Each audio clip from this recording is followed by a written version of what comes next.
Blois fait partie des 222 communes qui vont bénéficier d'un coup de pouce de l'État pour redynamiser leur centre-ville. Mais le maire n'a pas souhaité attendre et a d'ores et déjà engagé une manager de commerce.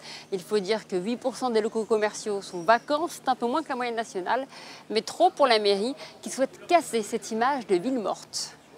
Mais tu vois aussi de mettre un compteur au niveau des escaliers qu'il y a là, à savoir si les touristes, lorsqu'ils sont sur le château et le musée de la magie, s'ils descendent. Ces deux femmes ont une lourde mission, redynamiser le cœur commerçant de Blois. La première étape, collecter des données sur la fréquentation du centre-ville avec des compteurs piétons. Voilà. C'est pour aussi derrière, éventuellement vous dire, si sur cet axe-là, il y a moins de monde qui passe, qu'est-ce qu'on peut y mettre en locomotive, entre guillemets, ou un bar ou n'importe quoi qui peut faire venir les gens.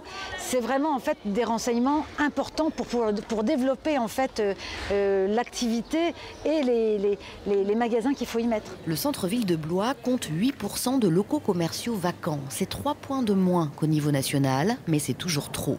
Le défi n'est pas de lutter contre les grandes surfaces, mais bien de travailler en complément. Pour ça, la manager de commerce a une recette. Il faut savoir travailler ensemble, c'est-à-dire par exemple lorsqu'on va faire un événement dans le centre-ville, on peut se servir du centre commercial qui puisse relayer l'info sur les flux que lui dispose dans son centre commercial et vice-versa. Je pense qu'on peut tous travailler de manière intelligente afin d'avoir un tissu commercial équilibré et d'avoir une bonne entente et un bon partage des flux sur le territoire.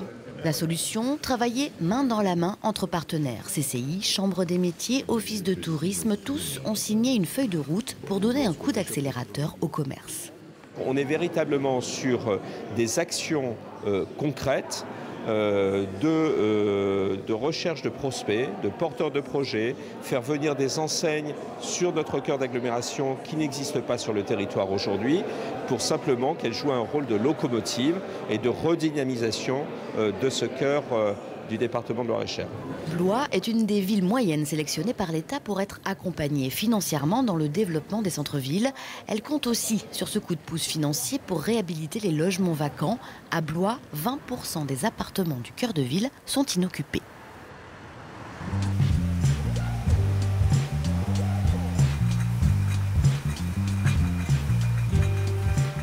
Nous sommes dans l'atelier de la vinaigrerie Martin Pourret.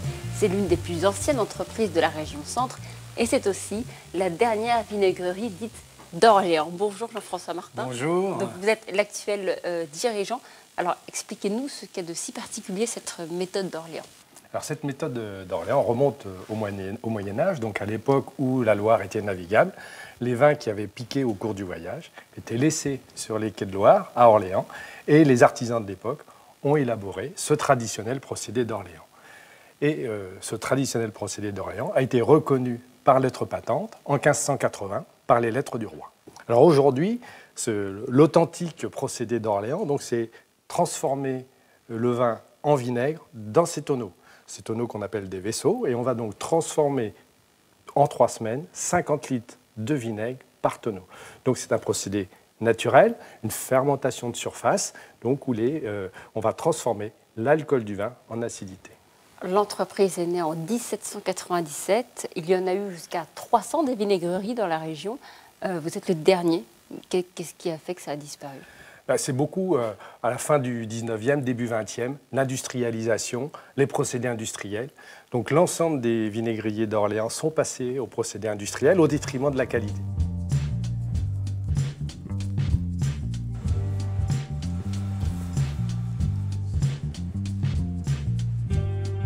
En fait, une fois qu'il a été fabriqué dans les tonneaux selon le procédé traditionnel d'Orléans, eh bien, le vinaigre va vieillir pendant 1 an ici, en cave, dans ces tonneaux. Donc, en fait, pendant ce vieillissement, on va avoir l'acidité qui va s'arrondir, on va avoir une concentration aromatique du vinaigre, et donc on va avoir une belle expression du vinaigre d'Orléans à la sortie, à la mise en bouteille. Alors le marché du vinaigre a quand même s'est beaucoup développé ces dernières années, avec le balsamique notamment. Est-ce qu'un petit vinaigre comme le vôtre, il arrive à se faire sa place ? Eh bien oui, puisqu'en fait aujourd'hui, on apporte une spécificité. Vraiment en termes de goût, de matière, on apporte aujourd'hui ce qu'on appelle un peu de peps dans la cuisine, c'est-à-dire que cette acidité bien ronde est nécessaire aujourd'hui pour mettre en valeur les plats qu'on va cuisiner. L'export représente également une partie importante de l'activité de l'entreprise avec des marchés comme le Japon qui achète du vinaigre d'Orléans depuis plus de 40 ans. Au total, une bouteille sur 5 est vendue à l'étranger.